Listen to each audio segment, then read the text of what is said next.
Assalamualaikum warahmatullahi wabarakatuh. Berjumpa lagi dengan kami di channel Sajadah Kiai. Kali ini kami akan membahas Kisah Anas bin Nadhr, pahlawan perang Uhud, nasab dan kabilahnya. Orang Arab sangat memperhatikan nasab mereka. Bagi mereka, mengetahui asal-usul pribadi dan silsilah keluarga sangatlah penting. Berbeda dengan tradisi di negeri kita, mengetahui bibit, bebet, dan bobot seseorang hanya diperhatikan ketika hendak mencari pasangan.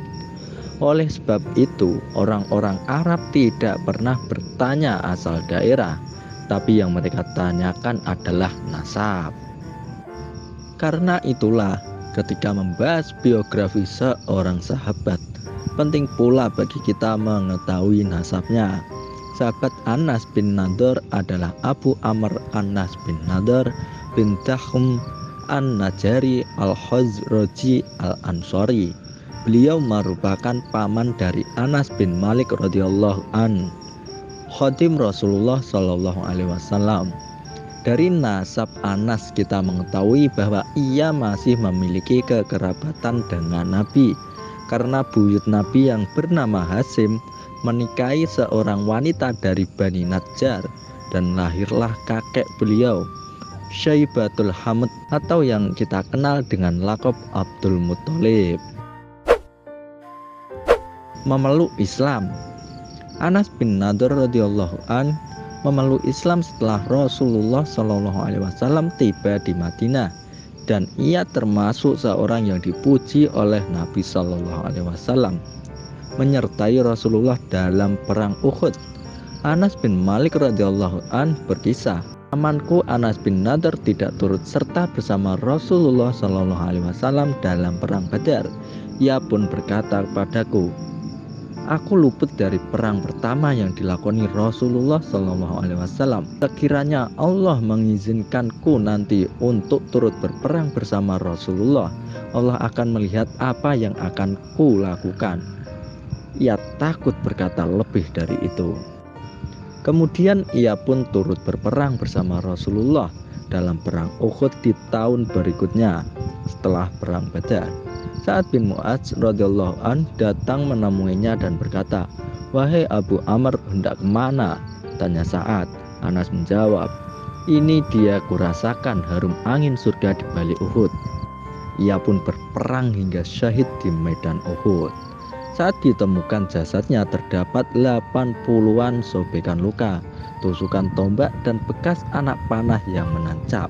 Kata Anas bin Malik, bibiku Ar-Rubai binti An-Nadhr berkata, aku hampir tidak mengenali saudaraku kecuali melalui ruas-ruas jarinya. Peranannya dalam riwayat Al-Bukhari dari Anas bin Malik radhiyallahu an, ia berkata, kami memandang ayat ini turun tentang Anas bin Nadhr. Di antara orang-orang mukmin itu ada orang-orang yang menepati apa yang telah mereka janjikan kepada Allah. Maka di antara mereka ada yang gugur, dan di antara mereka ada pula yang menunggu-nunggu dan mereka tidak merubah janjinya. Al-Quran Al-Ahzab ayat 23. Diriwayatkan juga oleh Al-Bukhari dari Anas bahwasannya bibinya Rubai binti Nadhr mematahkan gigi seri seorang gadis. Dari keluarga Rubai meminta diat dan maaf, sedangkan keluarga gadis itu keberatan. Mereka pergi mendatangi Nabi Shallallahu alaihi wasallam. Nabi memerintahkan mereka untuk melaksanakan qisas. Anas bin Nadhr berkata, apakah harus dipatahkan gigi Rubai wahai Rasulullah? Tidak, demi Allah yang telah mengutus Anda dengan benar, janganlah patahkan giginya. Rasulullah bersabda, hai Anas, menurut kitabullah adalah qisas. Akhirnya keluarga gadis merelakan dan memberi maaf. Maka Nabi pun bersabda, sesungguhnya di antara hamba Allah ada orang yang jika bersumpah atas nama Allah, Allah menerimanya. Dari Al-Fazari, dari Humaid, dari Anas terdapat tambahan, keluarga perempuan tersebut ridho dan menerima diatnya. Kepahlawanan di perang Uhud. Saat perang Uhud tengah berkecamuk, tersebar berita bahwa Nabi Muhammad SAW gugur. Beliau terbunuh dalam peperangan. Anas bin Nadhr terus berperang. Ia melihat Umar dan beberapa orang bersamanya sedang terduduk. Ia berkata, "Kenapa kalian duduk bersedih?" Mereka menjawab, "Rasulullah SAW telah terbunuh. Jika begitu, apalagi yang akan kalian perbuat mengisi hidup setelah beliau wafat? Berdirilah, gugurlah dengan cara beliau meninggalkan dunia." Kata Anas membakar semangat para sahabat. Kemudian Anas menghuluskan pedangnya hingga ia gugur dalam perang Uhud. Wafat. Anas bin Nadhr radhiyallahu an syahid di medan perang Uhud. Tubuhnya berselimut luka.